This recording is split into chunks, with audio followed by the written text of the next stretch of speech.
Hi everyone, I'm Bachelor. I'm a self-taught cook and I was a knockout week finalist on MasterChef. I love to create dishes that have lots of layers of flavour and also look beautiful. For me, we eat with our eyes, and making sure a dish looks as beautiful as it tastes can be a piece of art.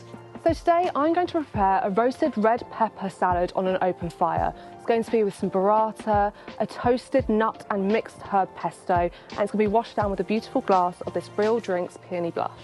First up, you're going to put your whole peppers onto the fire. Leave them to char and blister, then move off the direct heat to soften. Next, we're going to make the pesto. Toast your mixed nuts on the open fire. Place those, along with some basil, coriander and parsley, into a blender. Then add garlic, parmesan, olive oil and salt. Blend that until you've combined it into a beautiful pesto. To finish off the peppers, remove the charred exterior and de-seed. Lightly oil your barbecue and then place the peppers on to colour.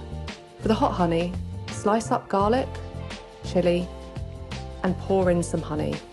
Then place onto the barbecue to warm up. And then we're ready to plate. Start off with your roasted red peppers, a drizzle of hot honey, followed by the roasted nut pesto, a sprinkling of herbs and a beautiful burrata to finish off. This dish pairs perfectly with the REAL Peony Blush. It cuts through the creaminess of the burrata and complements the herby pesto. This pairing is perfect to kickstart your weekend with a burst of flavour and fun. Here's to delicious food, creative energy and unforgettable moments.